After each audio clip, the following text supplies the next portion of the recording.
De Sonda, 50 años transformando vidas con la tecnología. Sonda, make it easy. Estás en Mesa Central por Tele 13 Radio.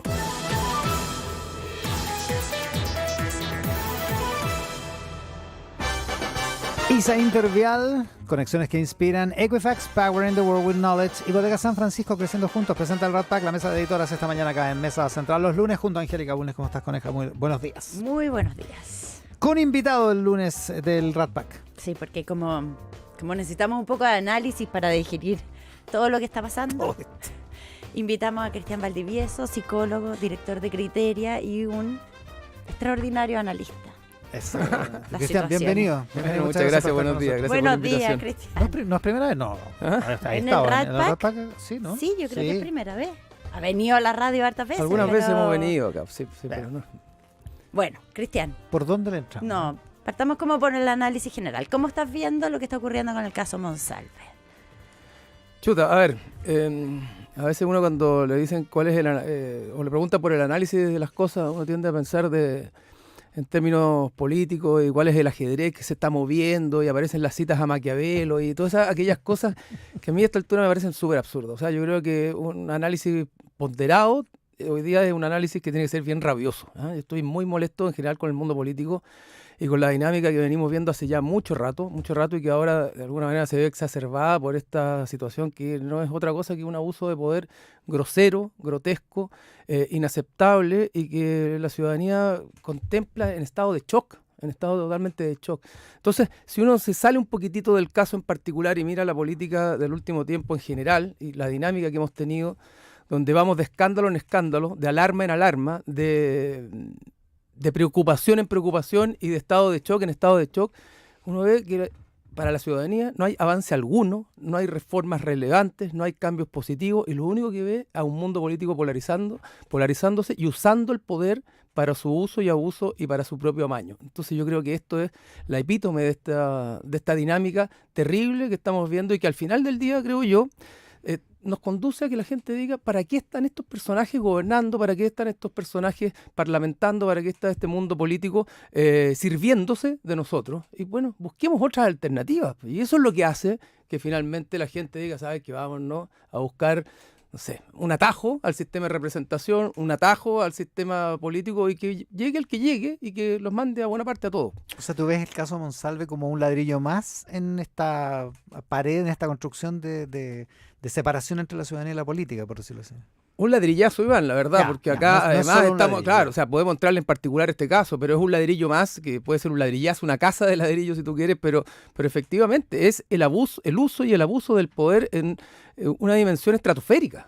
Acá no solo la ascendencia que tenía él respecto de la chica con la que salió a tomar pisco sour, que eso creo que ya es anecdótico a esta altura de la vida, los pisco sour y eso, es que estaba a cargo de la seguridad, estaba a cargo era el ministro del Interior del país y a cargo del problema más acuciante que tienen los ciudadanos, a cargo de la seguridad en las fiestas patrias que se había definido, no nos olvidemos de eso, como la fecha más preocupante y más alarmante en materia de seguridad, donde incluso se había especulado de sacar a los militares a la calle. Y había un cierto grado de consenso que a lo mejor había los que... militares cuidando las fondas, cuidando las fondas. Entonces, que el encargado de la seguridad, al que la ciudadanía le ha depositado la confianza que le depositó, haya estado en esa condición es inaceptable. Y que el presidente de la República no haya tenido idea que esto estaba pasando, solo nos deja en un estado ya de perplejidad y decir, estamos, ¿verdad?, a la buena de Dios, como hubiera dicho mi abuelita. O sálvenos quien pueda, ¿verdad? En clave Chapulín Colorado. Tú que eres una persona que más o menos sabe cómo se comporta la difícil de predecir opinión pública, ¿tú crees que esa es un poco la sensación que se impone? Como, sálvenos quien pueda, ¿qué nos va a salvar? Bueno, se impone una sensación de distancia con la política, un descrédito profundo que se agudiza y claro, uno dice ya, bueno, y los políticos sobre todo, muchos de ellos interpretan, ya estamos en un 2%, ¿qué más vamos a caer? Pero es que se sigue cayendo y se sigue erosionando la confianza y eso ya no significa más desconfianza, significa más rabia, más rabia, más distancia con el mundo político y más una sensación de que se vayan todos. Pero claro, ¿quién podrá defendernos? Finalmente termina en tenemos que defendernos solos. ¿Y cuál es la dinámica cuando la gente dice tenemos que defendernos solo? Bueno, la autotutela, ¿verdad? Empezar a armarse, empezar a cuidar sus Menos propias acción casas. colectiva, No menos existe la acción confianza. colectiva, no existe la confianza institucional. Entonces todo se va erosionando, todo se va pudriendo. La gente no denuncia los delitos. De hecho, han disminuido los delitos porque no confía en la justicia. La justicia no hace su pega porque además la gente dice aquí hay justicias para uno y justicias para otro. Y eso termina en un Estado de Derecho absolutamente fallido, donde la gente sale a vivir su vida como que no existiera una sociedad o una institucionalidad que permita cuidarla, resguardecerla y que nos dé una sensación de que vivimos en un país al que algo nos une. Y eso es muy, pero muy terrible. Ahora, respecto al caso de las implicancias políticas podemos conversar también, pero lo primero, creo yo, esto no es un juego de ajedrez político ni de quién va a ganar o va a perder en las próximas elecciones, que sin duda probablemente el oficialismo algún costo va a pagar. Yo creo que el problema de fondo es acá que el mundo político no entiende la responsabilidad que tiene y que de alguna manera la República está en las manos de ellos.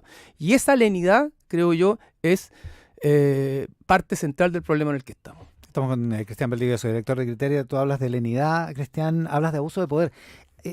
Circunscribamos eso. ¿A qué te refieres exactamente con abuso de poder en este caso? ¿Qué es lo que ves como abuso de poder? Todo es abuso de poder, Iván. Es decir, partiendo por la citación a una funcionaria, ¿verdad?, que está bajo su cargo, partiendo por el abuso de poder de decirle el entonces ministro subrogante del Interior a su guardia, ¿verdad?, o cuidadores, que lo dejen tranquilo porque él ese día va a descansar y no va a hacer la pega. Es abuso de poder tomarse un avión de carabineros y partir al sur o volver del sur. Es un abuso de poder completo que el presidente de la República, que la ministra del Interior hayan sabido que esto estaba pasando y lo hayan mantenido en su cargo, Iván. O sea, el poder que tiene un subsecretario del Interior es tan grande que en 48 horas puede tomar decisiones como, por ejemplo, pedir las cámaras de que lo involucran en un caso judicial. Eso es completo abuso de poder. Eso es completo abuso de poder. También es abuso de poder pretender, como pretendió el presidente de la República, que hablando 51 minutos iba a lograr controlar lo que estaba sucediendo, ¿verdad?, y poner paño frío. También creo que es una lógica de abuso de poder. Pero todo esto nos revela una dinámica muy abusiva y muy poco... donde no se creen las instituciones, donde hay poca confianza en la institucionalidad y donde quienes están a cargo del país no propenden a buscar una institucionalidad que efectivamente nos ponga coto a nuestras propias conductas. Yo creo, y aquí esto es más especulativo, que sobre todo el mundo del Frente Amplio, de esta nueva izquierda, no ven o no creen que los seres humanos somos seres humanos que tenemos un instinto que no necesariamente es bondadoso, que es un instinto a saltarnos muchas veces las reglas, y ellos ven o creen que ellos actúan desde la bondad, y son los otros los que se saltan las reglas, los que abusan, los que hacen o los que incurren en ciertos delitos o maldades, porque ellos creen o ven el mundo desde una lógica donde ellos aparentemente estarían desde la bondad, desde la genuinidad, y por lo tanto los actos, ¿verdad?, o las fechorías, si tú quieres, son errores, son salidas de madre pequeña, pero no son maldades profundas como las que ellos quieren ver en otros. Y esa ingenuidad de mirar las cosas los hace no poner, ¿verdad?, los diques, ¿verdad?, institucionales para que esas conductas no se produzcan. Si yo pienso que yo soy una buena persona y que yo, a diferencia de los otros, actúo bondadosamente, probablemente no necesito ponerle cotos a mi vida o a los actos que yo hago, porque, bueno, yo soy bueno, pues yo no lo voy a hacer mal. Y eso creo yo que es un problema profundo que tiene esta generación, que cree que ellos son mejores personas que los otros. Y eso es un problema profundo, no solo en la política, sino que en la vida en general. Porque no hay nadie que sea bueno y no hay nadie que sea 100% malo. Somos todos seres humanos muy complejos y por eso existe la institucionalidad y por eso existen las normas y las leyes. Ya, hablando de las intenciones, estuvo esta comentada conferencia de prensa que hizo el presidente el viernes tratando de explicar cómo se habían sucedido las cosas que habían llevado a la salida de Manuel Monsalve. Lo que trató de hacer el presidente ahí es como un gesto de transparencia, dijo lo voy a contestar todo, al punto que lo trataban de bajar del podio y no quería bajarse, pero salió mal, o por lo menos había como una crítica bastante generalizada, pero otros dicen, bueno, pero fue sumamente transparente y trató de explicarlo todo. ¿Cómo quedan esas cosas de la balanza? A ver, mira, yo creo que frente a una crisis política y en el actual político en general hay como tres momentos. Uno, bueno, viene la crisis y se producen los hechos. Los hechos son los mismos para todos eventualmente. Después viene un segundo momento que tiene que ver con la interpretación de los hechos, es decir, qué pasó, qué significa esto y cuáles son los alcances de estos hechos que tenemos. Yo creo que es ahí, en la interpretación, que es el momento 2, y el momento 3 es el actuar, ¿verdad? El comunicacional, las medidas que se toman, etcétera. Yo creo que este gobierno se ha equivocado profundamente en la interpretación de los hechos, porque ellos tienden, creo yo, y aquí estoy haciendo, puedo estar pecando de prejuicioso, pero tienden a interpretar las cosas, de nuevo, desde la lógica de la superioridad moral. Es decir, nosotros podemos habernos equivocado, pero hay otros que permanentemente hacen o cometen delitos, abusos, infracciones, pero nosotros nos equivocamos. Y al pensar de que nos equivocamos y no que incurrimos en un delito y que estamos en un momento muy complejo y que no es un error, sino que es una franca irresponsabilidad lo que ha pasado, bueno, tendemos a comunicar después o a actuar pensando que desde esta lógica de la ingenuidad. Y esa comunicación o esa performance del presidente creo que es bien hija de ese error de interpretación de lo que estaba pasando en el país. Es de una ingenuidad, es de una superficialidad total. Suponer que leyendo su teléfono, suponer que contestando 31 o 51 preguntas, con eso va a disminuir el problema en el que está. Creo que el problema que ha tenido este gobierno en general, producto de la manera como se miran a sí mismos, digamos, superiores morales, mejores personas, como queramos llamarlo, es en la interpretación que hacen de los hechos. Y eso es muy problemático en general y creo que es algo que debiera aprender el gobierno. Y también te agrego un poco más, yo tengo la impresión de que en general el gobierno, para la interpretación de los hechos, tienden a escuchar mucho más a quienes les dicen lo que ellos quieren escuchar solamente y les cuesta mucho escuchar o abrirse a opiniones que los contradicen, los contraponen o les dicen, miren, yo creo que esto va por el otro lado. La única manera de estar o poder conversar con el gobierno es estar en buena onda con el gobierno, no mirándolo desde fuera. Y fíjate que yo ya, que soy un tipo muy joven, pero ya tengo muchos años, he tenido experiencia con hartos gobiernos y fíjate que este es el gobierno que menos escucha a quienes no piensan exactamente como ellos o quienes menos lo critican. Incluso ¿Esa es tu experiencia? ¿Sí? Esa es mi experiencia. Incluso el presidente Piñera, que era alguien que uno podría decir, mira, es cerrado, etcétera. En los momentos de crisis entendía, porque sabía gestionar las crisis de alguna manera, se equivocaba mucho, pero tenía una noción de cómo se enfrenta una crisis, entendía que tenía que mirar o escuchar distintas visiones antes de actuar. Porque cuando tú interpretas las cosas solo desde tu punto de vista, tiendes a equivocarte, como creo yo se equivocó el presidente, porque aquí lo que estaba en juego no era la transparencia, lo que estaba en juego era tomarle el peso real a lo que estaba sucediendo en el país y al cómo debió haber actuado el Estado en ese momento. Ahora, en un sentido funciona la transparencia porque se ve muy claramente que el presidente y el gobierno no evalúan correctamente algunas de las cosas que pasaron en la semana pasada.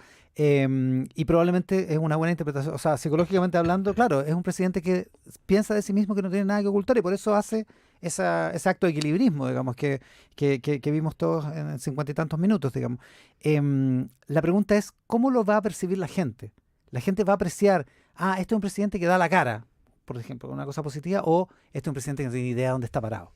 ¿Cuál es No, yo creo que el frame, digamos? Claro, yo creo que lo perverso de todo esto es que como estamos en un ambiente además polarizado, y cuya polarización ha empujado todo el mundo político en general, y por eso que los extremos, ¿verdad?, hoy día tienen el pandero, en general la gente interpreta estas cosas con cierta independencia de los hechos y de la performance. Lo tiende a interpretar más bien, bueno, este es mi presidente y este es mi presidente transparente. La gran mayoría dice, no estoy ni ahí porque no creo ni en él ni creo en los otros. Y la gente derecha dice, este es un presidente irresponsable. Por eso que creo yo que al final del día los que somos o que tratamos de mirar esto con un poquitito de distancia, tenemos que ser capaces de ver un poquitito más allá de eso. Porque la gente tiende a reaccionar así. Uno hubiera esperado o esperaría que después de lo que pasó o lo que ha pasado, la encuesta CADEM del fin de semana, no sé, hubiera bajado 15 puntos. O sea, ¿No te parece tanto? Porque fue una caída de 5 puntos más o sea, o menos la aprobación del presidente. Con trabajo de campo hasta el viernes al mediodía, ¿no? Claro, antes no de alcanza Vamos a ver si sigue cayendo, pero no nos olvidemos que el presidente Piñera en algún minuto llegó a tener 7% de aprobación. No nos olvidemos que el presidente Boric, después de salir de sus cuentas públicas, a veces sube 10 puntos. Entonces, dice, hay una base electoral que va a seguir pensando que está bien, no porque el presidente actúe bien, sino porque prefieren esa actuación negativa antes que darle el espacio a otro tipo de gente porque estamos en un ambiente muy polarizado. Y esa es parte de la gran perversión y de lo que se está nutriendo hoy día, ya tenemos elección el próximo fin de semana, los que se definen como independientes, que pasan o posan de impolutos porque solo reniegan del mundo político y que se benefician de... No estoy acá, no estoy allá, soy independiente. Soy una blanca paloma y es lo mismo que ya pasó con la lista del pueblo y otros que tiene que ver con la impugnación que la sociedad hace al mundo político. Vamos a tener muchas votaciones por independientes el fin de semana y también hartos nulos y blancos, y no creo que tengamos la participación de 13 millones que hemos tenido en ocasiones anteriores. Entonces, eso es lo que finalmente va ahora dando todo. Entonces, eso es mi sensación. Harta frustración, fíjate. Estamos con Cristian Valdivieso. Cristian, ¿cómo crees tú que esto afecta ante la opinión pública la figura de la ministra Toá? Primero pongamos en contexto esta crisis. Yo creo que esta no es la crisis más profunda que ha tenido este gobierno. Creo que la crisis más profunda fue la derrota del plebiscito, que fue la primera puesta en escena, para decirlo de alguna manera, donde el gobierno pensó que la daba vuelta, como estaban acostumbrados a hacerlo. No, si vamos a tirar toda la carne a la parrilla, va a salir el presidente, van a salir todos estos jóvenes a mostrarle al país las bondades de su proyecto constitucional. Y cayeron. Yo creo que fue la primera, y es la crisis más profunda porque de alguna manera barrió con el programa político, con lo que querían.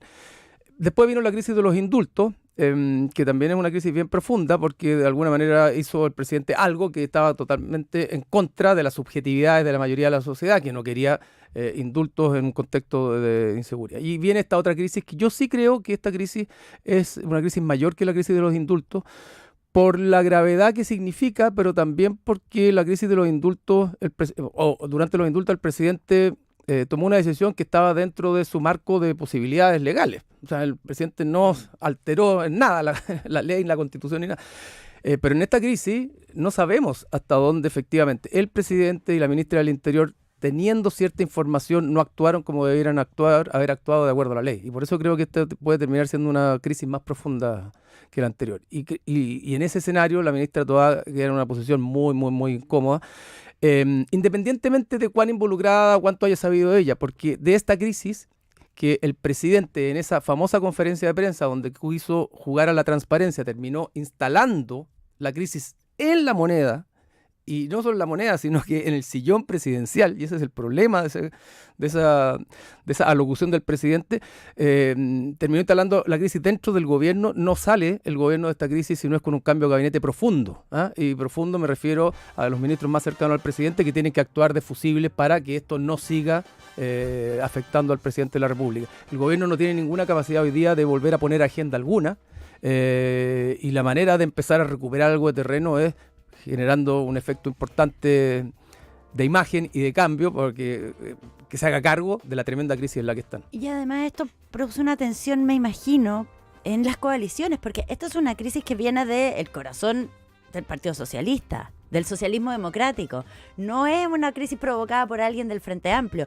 Y hemos visto también como las ministras la ministra Orellana o la ministra Vallejo, que también han tenido una posición como: no fuimos informadas, no nos dejaron participar de esta crisis.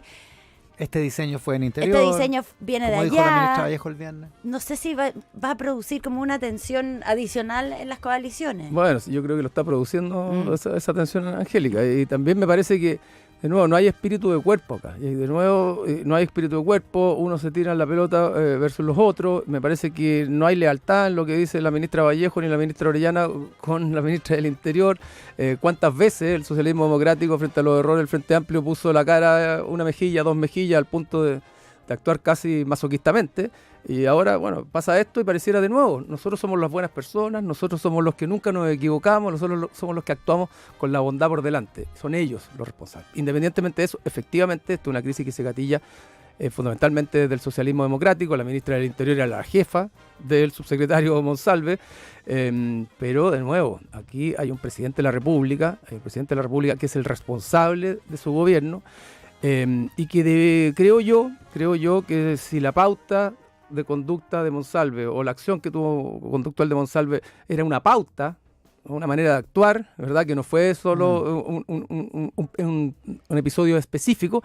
Me llama mucho la atención que el presidente no haya estado al tanto de eso. Es decir, el presidente tiene que saber en qué están psicológicamente, personalmente y laboralmente cada uno de sus colaboradores más cercanos, particularmente quienes están a cargo de lo más importante, que tiene que ver con la seguridad. Y cuando además él no está o está a punto de salir del país.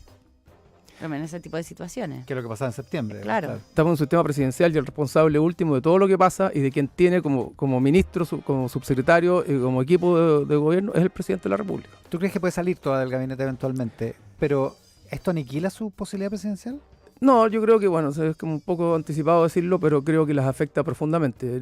Y las afecta porque tampoco es que Carolina Toá esté muy instalada en la carrera presidencial, porque tampoco es que Carolina Toá esté marcando mucho en las encuestas, y porque además ella está a cargo, y creo que en gran medida, muy responsablemente, del tema más complejo que tiene el gobierno y sobre el cual es muy difícil capitalizar algo. Entonces, si a eso le sumamos esta crisis, y si además termina saliendo producto de esta crisis, aunque ella haya planificado salir para emprender una carrera presidencial, bueno, el imaginario que va a quedar es que salió producto de una crisis y que alguna responsabilidad tuvo en esto. Yo sí creo que se afecta la posibilidad presidencial de ella. Y la oposición, porque la oposición no tiene mucho mejor, no es mucho más popular que el oficialismo. ¿Qué esperará la ciudadanía que haga la oposición en este caso? ¿Que se quede callada y deje que las cosas sucedan? ¿Que se llene de, no sé, acusaciones, comisiones, interpelaciones? ¿Qué se esperaría de la oposición en una situación? Bueno, yo creo que ya hemos crisis? aprendido bastante de cómo actúan las oposiciones, y tengo la impresión de que hoy día la gente lo que esperaría es más que histeria, más que actuaciones, más que performance y más que griterío, acciones, acciones concretas para ver cómo empezamos a salir de esta crisis. Yo espero, Angélica, que el mundo político se dé cuenta que entre otras cosas, un sistema electoral como el que tenemos hoy día, que no propende a los acuerdos, es un sistema que va directo al despeñadero y del cual se benefician quienes vienen de afuera del sistema político, y que no es capaz, y un sistema que no es capaz finalmente de resolver pragmáticamente las demandas de la sociedad. Carolina Toá estuvo esta mañana en CNN, en la televisión, y ha dicho que no descarta que Monsalve, en su viaje del miércoles pasado al Biobío, se haya reunido con la familia de la víctima. Lo que abre, o concreta más bien, el riesgo que hemos venido hablando hace varios días. ¿De por qué? ¿Por qué se le dio ese privilegio, siendo subsecretario del Interior, con medios públicos, con movilización y seguridad pública, de viajar sabiendo que estaba querellado, sabiendo que había una denuncia ante la Fiscalía respecto a este asunto? Yo creo que me parece que abre o profundiza más bien una lista que es súper grave, ya no solo el privilegio, sino además de la conducta eventualmente impropia del subsecretario. Es muy complicado, Cristian. Sí, yo creo que efectivamente esa es la palabra, profundiza el problema, y de alguna manera, si lo dijo la ministra del Interior como unas especulaciones, porque eso pasó. O sea, no creo que lo haya dicho, más bien pienso que lo dijo anticipándose a algo que se va a saber. Puede ser, dijo exactamente que no sabía lo que Monsalve hizo en el Biobío. Y que eso lo tiene que responder él. Y si eso es así, bueno, agrava la crisis y agrava además la responsabilidad de la misma ministra y del presidente de la República, que lo dejaron hacer y actuar durante 48 horas con todo el poder que tiene, el cargo que tiene el subsecretario. No sé si al final del día cuáles van a ser los hechos, pero la interpretación que va a quedar de la gran mayoría de la sociedad, sin duda, es que Monsalve termina saliendo porque se publicó esto, ¿verdad?, en las noticias, ¿verdad?, lo publicó La Segunda. No fue porque el presidente en su función y en el ejercicio de su cargo le haya pedido la renuncia inmediatamente al conocerse los hechos que estamos viviendo. Y eso es un problema profundo ya al nivel de la imagen, no solo del presidente Boric, sino que la institución de la presidencia de la República. Con Cristian Valdivieso, director de Criteria en el Rat Pack de hoy. ¿A qué vamos a estar atentos hoy, Angélica?